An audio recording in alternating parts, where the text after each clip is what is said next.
All right, and we are at the top of the hour, so I will go ahead and get started. Thank you so much to everyone who has already joined. Hopefully we'll get the last few joiners here to jump on in the next couple minutes while I kick things off. My name is Kayla Marshall. I'll be facilitating our travel talk. Really excited for today because it's our first session back. We took a few months off this summer. As of right now, and based off feedback that we receive from the travel talks, we'll continue to host these monthly. For the newcomers who may not be as familiar with what these travel talks are all about, they're brief webinars held monthly by Shorts to educate you on hot topics in the industry. We occasionally invite a guest speaker or two, which we've done today, and I'll introduce them shortly, but that just helps us add more value to our content. We'll keep the last 5 minutes or so open for Q&A, so feel free to submit any questions through the webinar system in the top corner of your screen. I'll be monitoring these throughout the session and then we'll address them at the end. So, since you're all here to learn about unused tickets, we should probably jump right in. Shorts Travel's average unused ticket usage rate is 89.2%. And we manage accounts of all sizes, with unused ticket banks ranging in size from 5,000 to 325,000. So we have a guest speaker joining us today whose travel program leans toward the higher end of that range. That's Michelle Hunt, the Regional Sourcing Manager of Travel Services at DHL. Michelle has been with DHL, which is a client of Shorts Travel, for 14 years. Her responsibilities include sourcing and operations for all travel and expense-related categories within the Americas region. Michelle has developed and implemented strategic programs meeting the diverse needs of multicultural business partners and customers. So Michelle, if you just wanted to go ahead and say a brief hello. Good morning and good afternoon to everybody. Thanks for joining us today. Perfect. Glad we've still got you. And we also have Justin Gregg on our session today. Justin joined Shorts' team as an account manager in 2011 and has worked with several corporate, state, and government and university clients over the past 6 years. In his current role as the dedicated account manager for DHL, Justin partners closely with our client as well as their preferred vendors, ensuring the processes in place are effective, efficient, and aligned with DHL's goals. Justin, if you're still there, if you wanted to just say hello. Hello, everyone. Welcome. Perfect. All right, and I'll hand it over to you shortly, Justin, but I want to show a brief agenda just so you all know what to expect today. So Justin will kick things off with an overview of kind of what unused tickets are, just in general, and he'll cover the importance of managing those tickets. Then we'll jump into the Q&A with Michelle. Justin will briefly conclude the session, and then I'll be back for Q&A. So with that, Justin, the floor is now yours. Thank you. As Kayla mentioned, Shorts does have a variety of clients with various sizes of spend, air, car, hotel, and of course then unused ticket banks that go along with that. Regardless of what size of unused ticket bank you may have, one of the things that Shorts takes great pride in is maximizing the utilization of those eligible unused tickets. Some of you may be asking, what's the importance of this? Well, the importance of having an unused ticket management program in place is basically, in a nutshell, to ensure that you are maximizing the money that you don't leave on the table. So you want to try to minimize the losses. As travel plans, we know, unfortunately, they do change.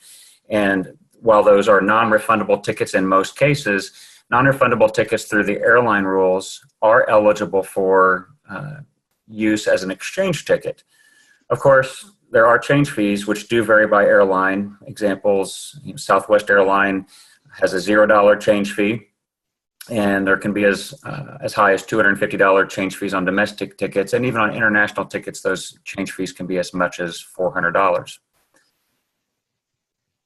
I mentioned before that one of the things that Shorts does is we look to how we can maximize the eligible unused ticket bank and be able to apply those, which maybe sparks a question, what is the term eligible? Eligible in our world really just is meaning, the definition we have is those non-refundable tickets that were not used for their original purpose. And there is a remaining value where there is an opportunity that we can apply that value toward the purchase of a new ticket. Of course, again, that reminder, there could be airline change fees that we would take into consideration as well. So as long as the ticket is at a dollar amount with that airline that we feel we can use it, our goal is to utilize as close to 100% of those tickets as possible. If I said the word eligible, that would mean there's the term ineligible. What are ineligible tickets? Ineligible tickets are those tickets that are purchased, and generally speaking, they may be a low value ticket. So our agents and your travelers who book through online booking tools do a very good job of trying to save your company money, and they may purchase tickets that are of a lower value. So a round trip ticket for $179 would not be one if they have to change those travel plans, where unfortunately the remaining value of that ticket is not high enough to meet the change fees the airline would be charging. So that ticket would be an example of an ineligible ticket. In addition, there are also partial tickets where maybe the outbound portion of a ticket was utilized and only the residual or the second leg, the return leg of that ticket was not utilized for that trip. And so therefore that partial value may be less than enough that we could use for an exchange. What I'd like to focus on next is to be able to share some information about how shorts travel and what your role as a travel manager and working with shorts travel should be in helping us understand what your expectations are. The fundamental part of any unused ticket management program is to understand what the expectations are, understand the client's expectations, their rules, then govern it from within our process and put opportunities in place and processes where we can help meet the needs of that client. So working with DHL, as Kayla mentioned, we have a fairly sizable unused ticket bank, but why? Part of that is to give a little background about DHL and their travel spend. DHL's travel spend over the last year has been about $25.3 million, consisting of about 46,600 gross airline tickets with an average domestic ticket price of $390 and an average international ticket price of $1340. With regard to their unused ticket bank, over the past year, Shorts has assisted DHL in reutilizing 2,050 of these unused tickets for a savings or reapplication of $1,050,000.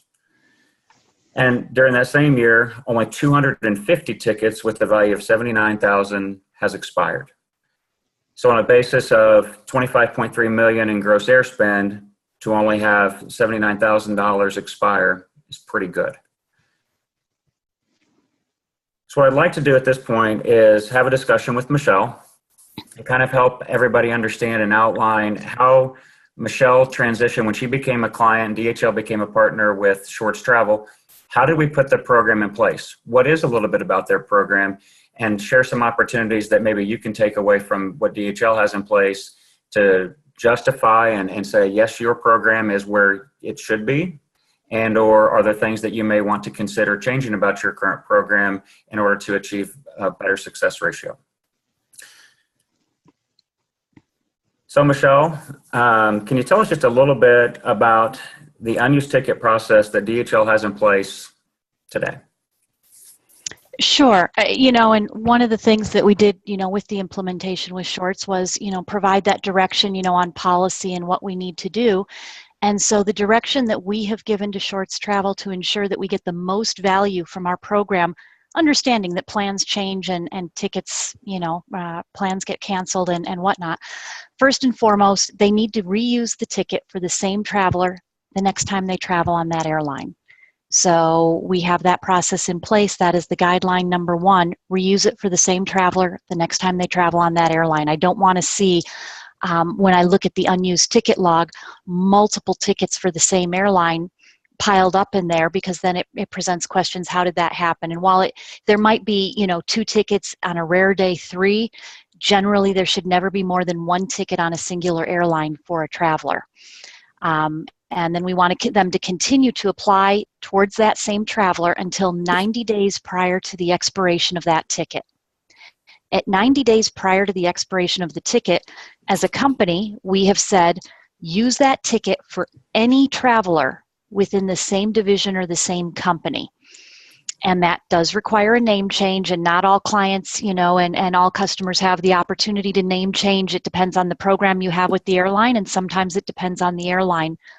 when they offer that, but that's something that Shorts can guide you through that process. Between 60 days or less, we ask them to use that ticket towards any traveler. The bottom line is, do not let that ticket expire. Get it used, get me some value, use it for somebody. So that's kind of the guidelines those are the guidelines that we have provided to Shorts. The other exception that we have to that is that if a traveler is no longer with DHL, or they were a guest or a contractor to begin with, immediately, if that traveler does not have a profile, that ticket goes into the bank as if it were a 90 or less value ticket to expiration, to reuse it for the next traveler that it is eligible for. That way, again, the goal is to not lose or expire any ticket that has value to it. Thank you. I think I would say that the process that we partnered with DHL on was one that, as you became a client with Shorts Travel, was, I think, one that you had in place previously, and we kind of fine-tuned, and through some of that fine-tuning and through our aggressive management and processes that we've put in place, both manually with the agent team, as well as the expectations to the travelers, and communicating those expectations. I think that's paramount for any successful program, is communicating the expectations to everybody involved. But the proof is in the pudding, in the fact that over the last couple of years, since you've been with Shorts Travel, we've reutilized 90% or more month to month, depending on how it goes, but roughly 90% on average over the last 2 years, which is very good. It's excellent, and it's improved over where we were previously. As you said, we fine-tuned it. We recently had different guidelines when we came to you on when to start using it for any traveler within the division or any traveler in general. And with working with you in the reporting, we realized that we needed to back that up a little bit, to make sure that we had that opportunity to use it, especially when you talk about carriers where we don't fly them often. They're probably not a preferred carrier. That's where we come into our most struggles. I would agree. So you mentioned that, our general rule is that we would like to try, if at all possible, everything to utilize that ticket for the same traveler when it is in the bank. What are the requirements, or what is the process that you have in the communication strategy maybe that you rolled out to your travelers to help them embrace that? Or do you just rely on Shorts Travel to ensure that that is your number one goal and met? It's a combination of both. I think that we can all agree that you can communicate as much as you want and have conversations or put it in email or bulletins or newsletters, and not everybody reads. Or because it doesn't apply to them at the time, they don't pay attention or they don't retain it. So it's a combination of both in the communication on how we're reusing the program and what we're doing to get the maximum value. Perfect. Are there any considerations that you give? I know a lot of the clients that are attending this topic today I've heard before in the past, give consideration to whether the trip originally purchased was maybe a billable trip versus a non-billable trip is what the next trip they're taking. So how do you factor in those unique circumstances? That is a very little piece of what we do. We don't have a lot of billable travel. We do have some, and we had to kind of carve that piece out and manage how do you want to do it. At the end of the day, the ticket was paid for within 1 year, and so what do we do? How do we get to those situations? Okay. And then when it does reach a point in time where the name change is a consideration, and I appreciate you saying it the way you did, where not every client attending this call today is going to have some of those name change options, but there are airlines out there that do have name change options. Off the top of my head, one that comes to mind is Alaskan Airlines. I think American Airlines has some that can do that process. And then, of course, Southwest Airlines, there are programs that they do have in place, but it is after a ticket expires, and they qualify that as a love voucher. So do you run into considerations internally, maybe with your finance teams or those accounting-minded peoples, where tickets are changing names and how they keep track of that? Is that something that you've ever had to address? When we need to address it, we can work with you on that, because we have a life of a ticket report that can help us track things and the ticket number from the original to the new. But in general, the ticket is paid for at the time that it was purchased, in general, a year prior, before we're looking at a name change. So as long as we're getting that value, that is not something that anybody has challenged us on what we need to do or what we can do for that. Very good. So I think we've done a good job of kind of going through the expectations of what we've laid out. And again, just to reiterate for everybody, the process that we have in place is not one that we just have understood from DHL from day one. It's one that we continue to evolve and will continue to evolve. While we're at 90%, we think that that's a very good mark. Michelle continuously challenges myself and the rest of our operations team to strive to get to that 100%, understanding that that may not be achievable, but the closer we can get, we're not leaving that money on the table. So I think that's the paramount aspect of what I would take away from this. But specifically, Michelle, I guess as it relates to anybody who may be on the call today that doesn't have an unused ticket management program in place at all, what advice might you give to them to get started? Get your arms around it. Get that reporting from Shorts Travel and understand what you are throwing away or losing because you're not reusing tickets. You know, if you don't have a managed process in place that encompasses, you know, an automatic reuse, following up on it, you know, looking at that report from time to time as a travel manager. And again, if you have multiple tickets for a person on there, one of the things that we discovered throughout the process in looking at the reporting with Shorts was we did have a traveler, a couple of them, who had multiple tickets, more than 2 or 3, on a singular airline. And in digging back through that, you know, and peeling back that onion, we found out that the traveler was saying, no, don't reuse that ticket. Well, guess what? The traveler doesn't get to make that decision. That is a company ticket, is a company decision. And so we have given Shorts the direction, reuse that ticket. So understand what's going on and ask those questions. The other thing that we found in going through the reporting with Shorts and that we are still in the process of tackling is the end of year budgets when people have money and they want to spend, you know, and so let me buy some tickets for next year, and they're buying cheap tickets and they end up getting thrown away because they're not booking realistic dates or they haven't truly planned and put something on the calendar, but they're buying a cheap ticket. And then when they go to reuse it, it's because it is so cheap, as Justin called it, an ineligible ticket is what we call them. They're not worth anything anymore. So the guidance that we are bringing back to management is that if you've got this budget money at the end of the year, let's work together to book some refundable tickets. It will be fewer tickets, but at least they're refundable, changeable, you know, and we're not just throwing the money away.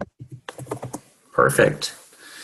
Likewise, I guess if there happens to be individuals on the call today that have an unused ticket management program, what advice might you have to offer to them to maybe improve their process, if anything, in addition to what you just shared?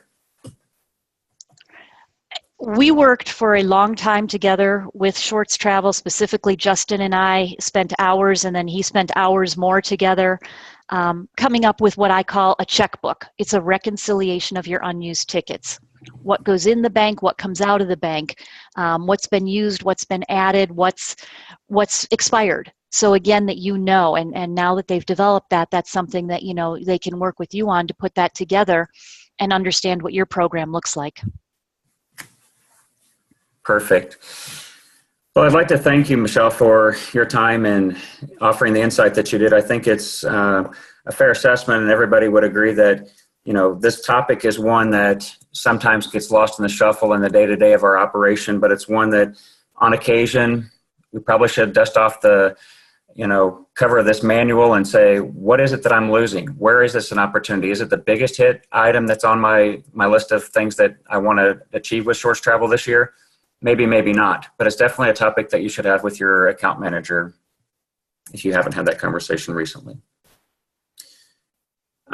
Michelle referenced one other thing, kind of transitioning the reporting capabilities. And one of the things that Michelle referenced that we've continued to look for is how do we put our arms around this? How do we get information to all parties involved? This is not an environment where it's completely, you have to make a decision based on information. So what we've done is we've tried to look at the reporting capabilities that we have in place today and how can we make them better. I'd like to officially announce, I think it's been out of just a little bit, and maybe your account managers will be getting to you. We've enhanced the reporting capabilities that we had in place to do just that. And our effort was really twofold. That number one priority is always with these reports is to provide each of you with the means to easily or more easily quantify the performance of your unused ticket bank. provide the details, information to assess, analyze the data, and look for those opportunities to improve your program. At least if nothing else, you're able to say, I understand the data. That's really what our focal point was.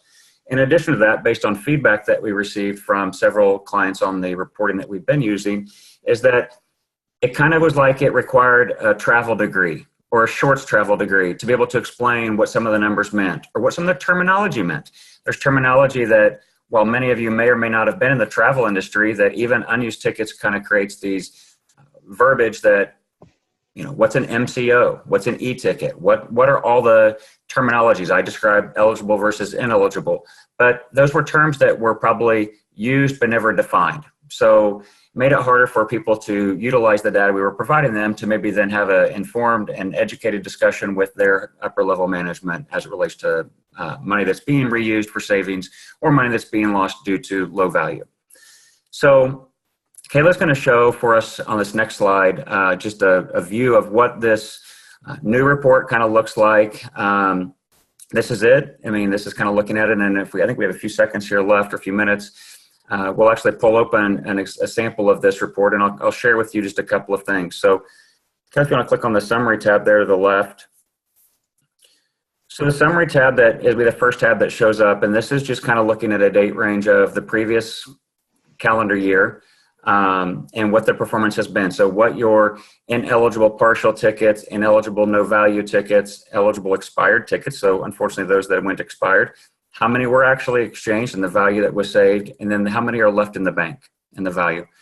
As she scrolls down just slightly, you'll see where we've taken the definitions of each of these terms, not just those that are defining what type of ticket it is, but as we go down further, what every possible field is that we're utilizing across the detail tabs that I'll have Kayla click on here in just a second. So you'll understand what the term issued date, available date, departure date, what the reason, the status, what the original value is versus the expired value or the exchanged value, and even the remaining value. Each one of those terms, as you look at these and in looking back at this legend, if you will help you understand the data that you're looking at to help you have a more meaningful conversation with your account manager and then be able to assess what changes you may want to consider. So just to click on one of the detail tabs, Kayla, if you want to click on the next one there. This is what the detail then breaks down for those tickets that were left in the bank. So what tickets were still eligible and are currently open. And you can see we're using this as a test account, so it would have your account name. And it has the ticket numbers, what type of ticket it is that we're looking at, what day the ticket was issued, what day the ticket became available, what carrier is it on, departure date, return date, traveler. If we keep scrolling to the right, the status, the expiration date, the remaining value, the expiration that's there. One of the terms that, and there was a question that came in, and I'll go ahead and answer that right now, is how do you track travelers within the same division?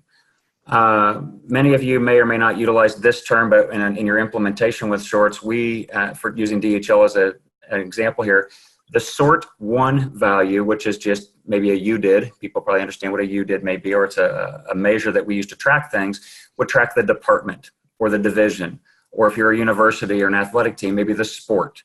So that's the mechanism that we're utilizing to kind of track and be able to allow the agent team to be able to know that they have an unused ticket that's in that division or in that entity, that corporation. So we're utilizing those UDIDs or those sort values to help us understand that.